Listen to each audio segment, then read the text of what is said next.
चाहिँ निकै भोक लाग्यो, भात खानु पर्यो। यो हाल्नु पर्यो दाल। मेरो बुढीले फेरि साह्रै मिठो बनाउँछ खाना कि वाह, दामी दाल चाहिँ। कहाँ हालेँ मैले, मर चाहिँ कहाँ राखेँ? एकछिन म लिएर आउँछु ल।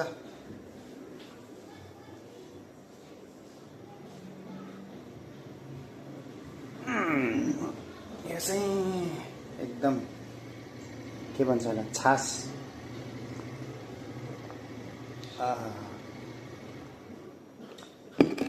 दामी। म चाहिँ अब हामी चाहिँ नेपाली मान्छे, भातै मनपर्छ हो। यो उसको सब्जी, बोडीको भन्छ नि, के अरे सिमीको सब्जी। ल खाएर रह्यो। राधे राधे।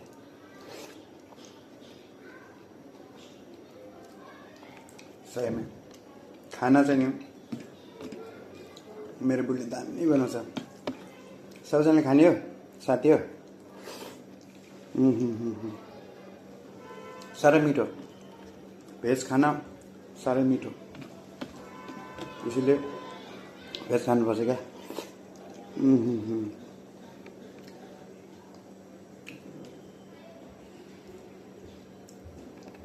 म चाहिँ खानाको छासमा छास खान्छु कि, खान्छु नै, पिउँछु। तपाईँहरू पनि कमेन्ट गर्नु, साह्रै मनपर्छ मलाई। चिसो हो, ऊपर से गर्मीमा दामी हुन्छ भात।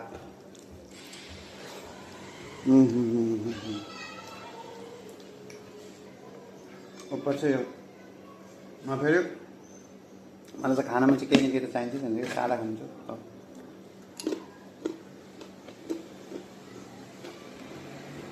यो त पापड होइन कि,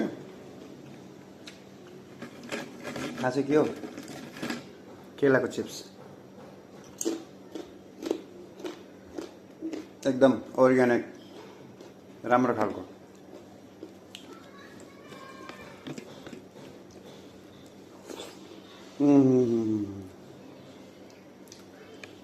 मान्छेले त्यो अरूको जान मारिकन हो मासु के खानु खोज्छ कि होइन बिचरा।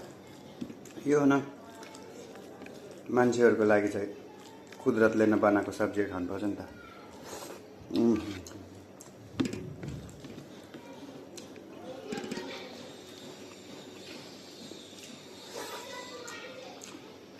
खाना मिठो लाग्यो खाने।